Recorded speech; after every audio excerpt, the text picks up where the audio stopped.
नमस्कार, खबरें जारी न्यूज 24 पर मैं हूं आपके साथ मकसूद खान और अब हम आपको एक ऐसे फर्जी बाबा का भंडाफोड़ करेंगे जो उत्तर प्रदेश के बलरामपुर में अवैध धर्मांतरण का गिरोह चलाता था।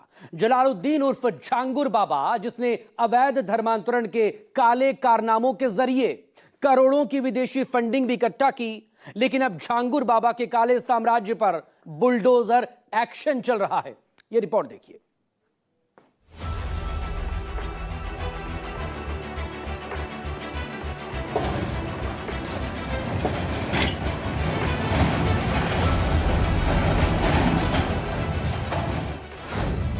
झांगुर बाबा का महल समिदोज, प्रशासन का बुलडोजर एक्शन तेज, धर्मांतरण गैंग पर बड़ी कार्रवाई, जलालुद्दीन का काला साम्राज्य धराशायी।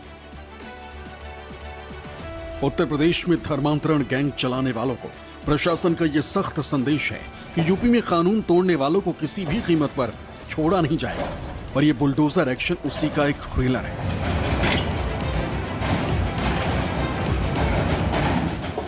अवैध धर्मांतरण गैंग चलाने वाले जलालुद्दीन उर्फ झांगुर बाबा की आलिशान कोठी पर प्रशासन का बुलडोजर जमकर गरजा और उसके काले साम्राज्य को जमींदोज कर दिया गया।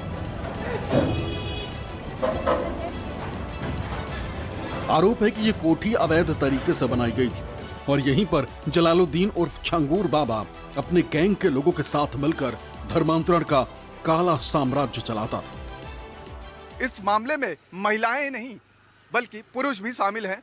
आपको बताते हैं, महिला को बुलाया जाता है कर्नाटक से और यहां बताया जाता है कि वो उसका नाम अपना बताता है राजू राठौर, लेकिन निकलता वसीम है। इंस्टाग्राम फेसबुक के जरिए मिलता है, प्यार होता है, शादी के बाद दबाव कि इस्लाम कबूल करो। अब दूसरा मामला, लड़के का नाम आशीष सिंह अलीगढ़ का रहने वाला है। उस पर वो मुस्लिम लड़की से विवाह करता है, शादी कर दी जाती है, बेटी होती है। लेकिन उसके बाद परिवार वाले बेटी को भेजने से मना कर देते हैं। कहते हैं इस्लाम कबूल करो, खतना कराओ, तब हम अपनी बेटी और उसकी छोटी बच्ची को तुम्हारे साथ भेजेंगे, वरना नहीं भेजेंगे। लेकिन झांगुर बाबा के अवैध धर्मांतरण के काले कारनामे उजागर होने के बाद जिला प्रशासन एक्शन मोड में आ गया और भारी पुलिस बल के साथ शुरू हुई बुलडोजर कार्रवाई। अब अवैध धर्मांतरण का ये आलिशान अड्डा जमींदोज हो चुका है। सरकार की सर्वोच्च प्राथमिकता है कि जो भी अवैध अतिक्रमण करता है या माफिया प्रकृति के लोग जो सरकारी भूमियों पर कब्जा कर लेते हैं, उनके विरुद्ध कार्रवाई की जाए। उसी के क्रम में आज कार्रवाई की जा रही है और अवैध कब्जे को हटाकर सरकारी भूमि को मुक्त कराया जाए। जानकारी के मुताबिक सरकारी जमीन पर अवैध कब्जा करके ये कोठी खड़ी की गई थी, जिसे जिला प्रशासन ने ध्वस्त कर दिया।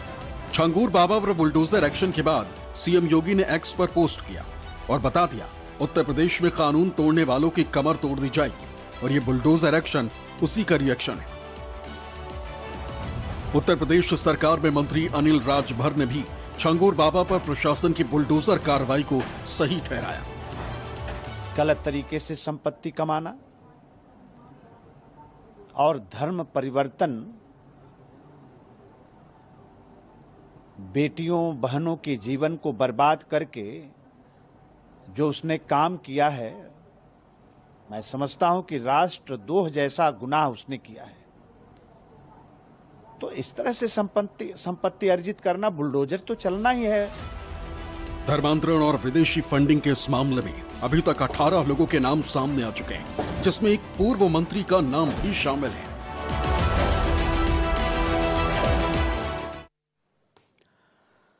तो एटीएस ने 50,000 रुपए के इनामी झांगुर बाबा को नीतू उर्फ नसरीन के साथ लखनऊ से गिरफ्तार किया था। लेकिन झांगुर बाबा का नाम तब सामने आया जब इस्लाम धर्म अपनाने वाले 12 हिंदू लोगों ने घर वापसी कर ली। इसके बाद एसटीएफ एक्शन में आई और अवैध धर्मांतरण के इस गैंग पर ताबड़तोड़ कार्रवाई शुरू हुई, जिसके बाद अवैध धर्मांतरण और विदेशी फंडिंग के बड़े रैकेट का भंडाफोड़ हो गया और कई सनसनीखेज खुलासे भी हुए हैं। क्या है खास, इस रिपोर्ट में देखिए। रेहरा माफी गांव का रहने वाला है। जांच में पता चला है कि 2010 के पहले वो साइकिल पर नग, अंगूठी, टोने टोटके का सामान बेचता था। पिछले 15 सालों में बाबा ने विदेशी फंडिंग से करोड़ों की संपत्ति अर्जित की।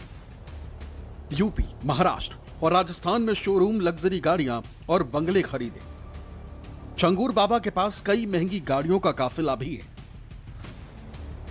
खुद को सूफी संत हजरत बाबा जलालुद्दीन बताने वाला छंगूर बाबा शिशर तैयबा नाम की किताब के जरिए इस्लाम धर्म और हिंदुओं के खिलाफ प्रचार करता था। छंगूर बाबा का गैंग हिंदू और सिख लड़कियों का ब्रेन वॉश कर धर्म परिवर्तन कराता था और तो और धर्मांतरण कराने वालों को जाति के हिसाब से पैसे दिए जाते थे। जांच में सामने आया है कि पंडित, राजपूत और सिख लड़कियों का धर्म परिवर्तन कराने पर 15 से 16 लाख रुपए मिलते थे। ओबीसी जातियों की लड़कियों के लिए 10 से 12 लाख रुपए और अन्य जाति के लिए 8 से 10 लाख रुपए तक मिलते थे। छंगूर बाबा पर 40 से ज्यादा बैंक अकाउंट्स में 100 करोड़ रुपए से ज्यादा की विदेशी फंडिंग का भी आरोप है। ये पैसे खाड़ी देशों से छंगूर बाबा और उसके गैंग के लोगों के अकाउंट्स में भेजे गए थे। फिलहाल अवैध धर्मांतरण का मास्टरमाइंड छंगूर बाबा एटीएस की गिरफ्त में और एक एक कर उसके काले कारनामों का पर्दाफाश